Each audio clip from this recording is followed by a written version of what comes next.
Are you a health educator who is either starting a business or desiring to grow your business, but you have your discomfort when it comes to charging a price for your health advice? Or maybe you feel that like selling is kind of sleazy, or maybe it's not spiritual, or it's not as helpful. And the idea of making a profit from your health knowledge makes you feel uncomfortable, or like you don't want to take advantage of people. But when it comes to serving people, you're like, yeah, sign me up. I love serving others.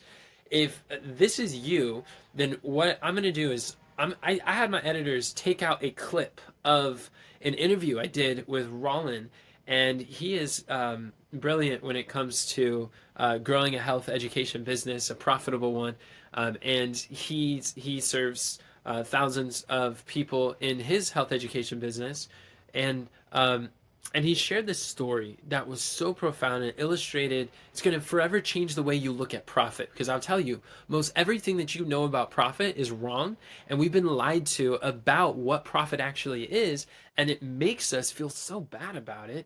And he's going to show in this story exactly give you a new way to look at profit in a way that helps you to serve others at the highest level and allows you to fulfill the purpose that God given you and use your gifts of healing and get your message to the world. So this clip is going to be super helpful for you. One thing that you're really good with, and I know a lot of people in my audience, they have a hard time with selling. When it comes to like health education, like, yeah, I can tell you shit, I love it. I just talk all about these things. But when it comes to actually like the selling conversation, maybe about pricing, about profiting from their health knowledge or monetizing their knowledge, charging a price for their health advice, it's really challenging. They get a lot of people looking for things for free, but they have a hard time charging it. So could you talk into a little bit about profit and selling and just like how can people think, health educators rethink or unlearn some of the selling hindrances that holds them back? 100%.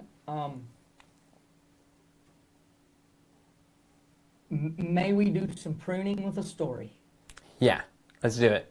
All right, cool. So I'm gonna actually market. So let's do it in real time. Let's market to your audience that's having trouble selling. So the belief is that selling is icky, ucky, yucky, badness. Even profiting itself is some kind of weird, I don't want to charge too much. I don't want to get rich on this, that, I'm scared. Like, you don't want to take advantage of people. That's a completely different, you don't want to take people's money. That is valuable. You do not want to take away people's money from them. That's honorable. Okay? But it is not what profit is. It's a complete misunderstanding of what profit is. So let's just break something down for a second. First of all, let's observe what is commonly an objection to the word profit, right? Or earning money, things like that.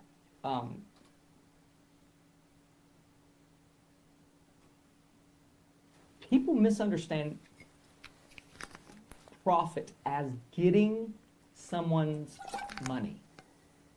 Somehow finagling around, reaching into their pocket without them realizing it. So people get scared going to a car lot because somehow the car salesman is going to, with his silver tongue, reach into their pockets and they don't know what's going on, and somehow, and that can happen. That can happen, but that's not profit. That's the opposite of profit. Let me tell you a story. So let's say that there's a young youth minister, okay, and he's shepherding a small church. The small church can't actually pay him a full salary. But he's kind of a handyman. He's kind of a mechanical-minded person. He's kind of creative. So regularly he goes onto Facebook marketplaces to get ideas to figure out what he could do to buy and sell and make a little extra cash. So one day he's on his way home from church and he sees this old brick house, fairly small. He sees this old kitchen table in the front yard. Everybody follow me right now. So imagine this big old table.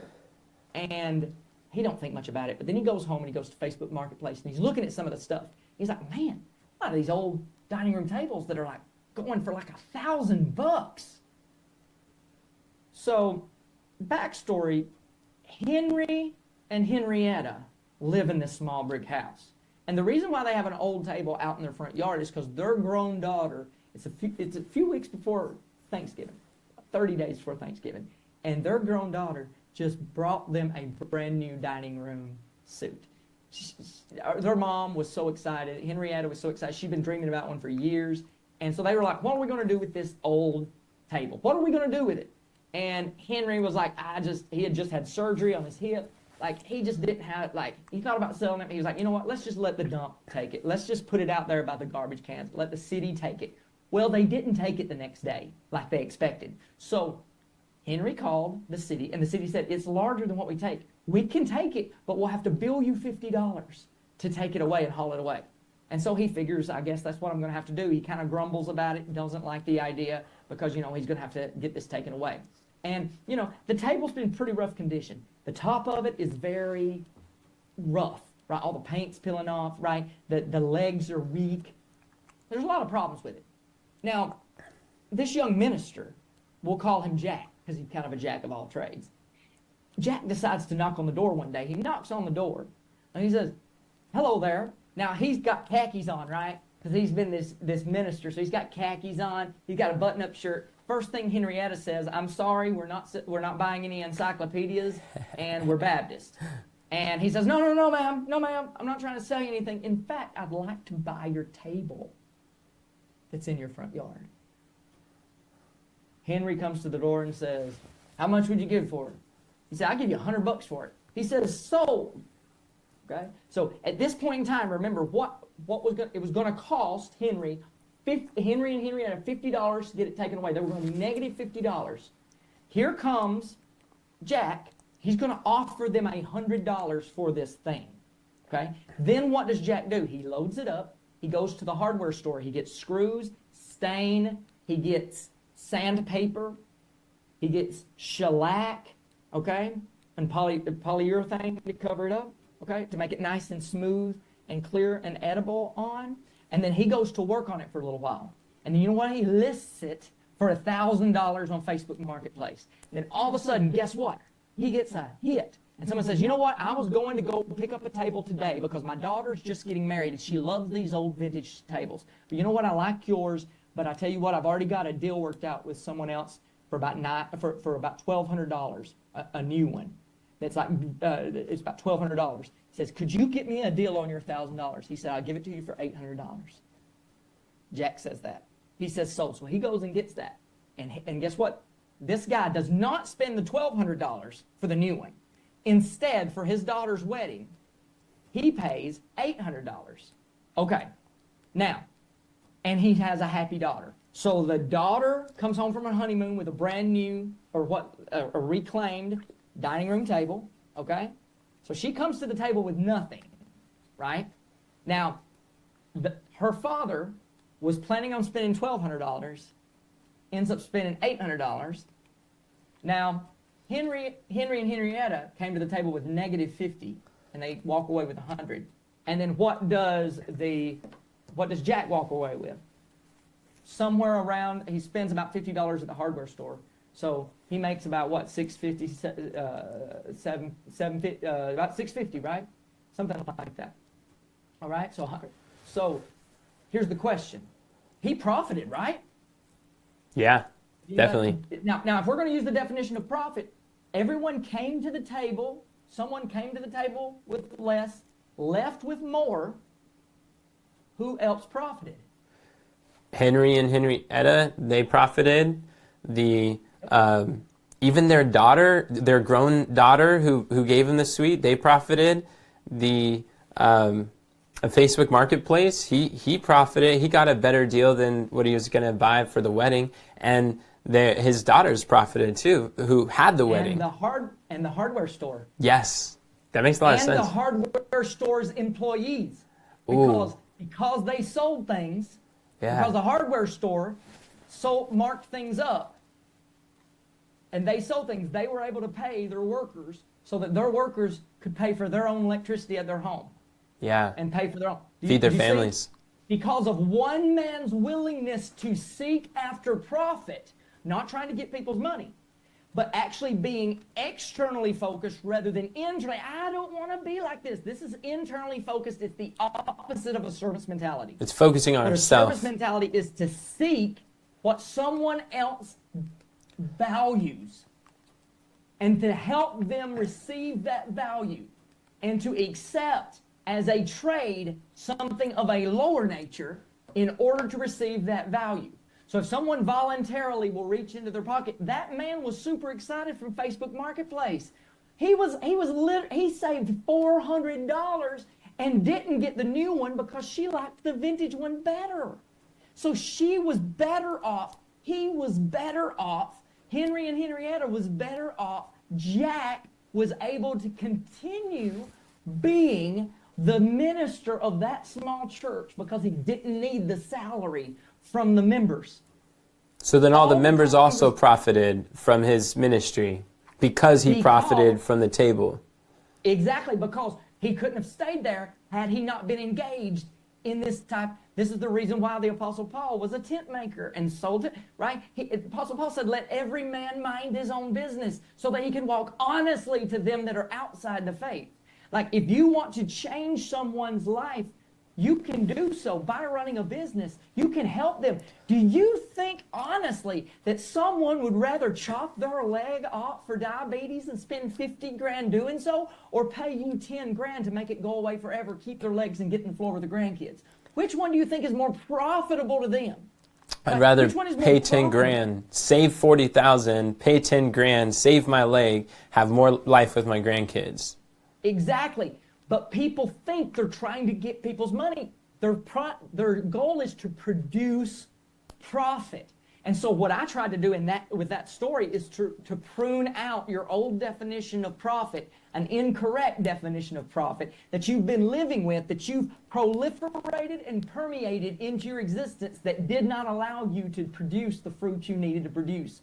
So what we just did is we removed that in with that single story, with that single way. And Enoch is one of the biggest experts at helping people learn how to tell stories in a way that helps them reanalyze and prune out the activities in their life that's not giving them a 10x, 100x, 1000x payout, not just monetarily, right? But in effort, in energy, in time, in actual production, like impact in the world. Like, he has helped thousands of people. My business has helped thousands of people, right? Tens of thousands of people we have run through our challenge. Over 10,000 people we've run through our 5-day weight loss challenge. Do you know how many messages we get on a daily basis telling people, people sending us messages telling us it was the best money they've ever spent in their lifetime? Do they think we took something away from them? No, they actually gained because of it. In fact, we have a client right now that saved $600 a month in food because he changed the type of food and he didn't change the type of food until he purchased a $1,500 program from us. We sold him a $1,500 program. And guess what? And this is not like business to business. This is a business to consumer. And he made it up in the first couple months. He will gain the rest of that $600 a month for the rest of his life in perpetuity. We figured it up. He could literally buy a truck with the food savings after he already paid for the product. Yeah, that's amazing. Like, he had enough to pay an entire car payment, a truck payment, not just car, a truck payment in order with the amount of money that he saved because of something he didn't even know. That was he's more wealthy now, and to be honest, he needed that money because he had to buy a whole bunch of new clothing and outfit because of all the weight he lost. Right? So, like, the reality of the situation is, if you can get your head wrapped around it, if you can get yourself into an environment of people that will prune the right ideas, the wrong ideas out of you, and put the right ideas into you, and then you execute on that, changes not your life. It changes everyone's life and your life. If you do it right. If you're actually chasing profit rather than chasing money. Because profit means you've got their best interest at heart. You will not walk away from the table until you know that they and you both came to the table with less, left the table with more. I love that story. And piggybacking like a little deeper too, what breaks my heart is seeing so many health educators who have the ability to give a health knowledge that could save people money on their groceries, save money on surgeries, to extend their life longer and not have to take all these drugs that are not helping them, it's just managing. And if you look at Jack, the young minister who's helping, exactly, and a lot of times it is harming them. So if you look at Jack, if Jack had limiting beliefs about profiting and pursuing profit, and he did not sell the table, think about all the people who suffered because Jack was thinking, like Churchianity likes to teach, is selling is not Christ-like. Profiting is not purposeful. Or when you're doing profit, if you're gaining profit, it's not as spiritual of a service, or it's selfish to make money from that. And you think about a lot of times what happens is people who have a heart to serve, who want to continue to serve people, it takes away their service from the older couple, from the wedding, from the hardware store, from all of the people involved in the congregation, and then they're forced to go, like, what's the alternative? So now he's going to go trade his time for money working at a mechanic shop, which I did, and then like trading that time for money, no longer is he now going to be in the business where he's able to profit and solve those problems. I see a lot of health educators, they continue to go back doing business, doing their job as usual, their career, that's not fulfilling them, not serving the higher purpose they know that they can do. And everybody suffers. Why? Because we continue with the same busy work that's not working. Exactly, because the wilderness is scary. Right, so when you leave Egypt, you have to walk through the waters, and then it's not straight to the promised land. Then it's the wilderness. The wilderness is freaking scary, and you don't know where your food comes from, right? And so many of the Israelites wanted to turn back and go back to Egypt, the same way that many health educators want to go back to the old way, rather than making the proper sacrifices and relying upon the guide that God has provided too. That's exactly right. That's exactly right. Did you like that clip? Well, if you enjoyed this video, then you're going to absolutely love my book on high-ticket health coaching. I want to send you a free copy to you. You just cover the cost of the shipping. I'll cover the cost of the book. I already bought it, and I'd be happy to send it to you. In this book, this is what you're going to learn, how to monetize your health knowledge online. You're going to learn the secrets of making big money with a small audience. This is how my family was able to generate in our family business over $500,000 in profit without having a big email list, without having a large social media following. You don't need millions of followers in order to make millions of dollars. You don't need hundreds of thousands of subscribers or followers in order to make hundreds of thousands of dollars. In fact, we've been able to do this with where barely anybody knows who I am, but these are, in this book, reveals the secrets, the principles, just pulling back the curtain of the marketing minds and investments and mentors, some of the best lessons I've learned, and I've already invested in big name, spent over $100,000 in learning and investing in the marketing strategies, and I just found the 5% that works really, really well, and that's the only thing that I put in this book. So go ahead and grab your free copy. Go to the website highincomehealthexpert.com, and I'd love to send you a copy. You just cover the cost of shipping, I'll cover the cost of the book, and tell me where to send your copy at.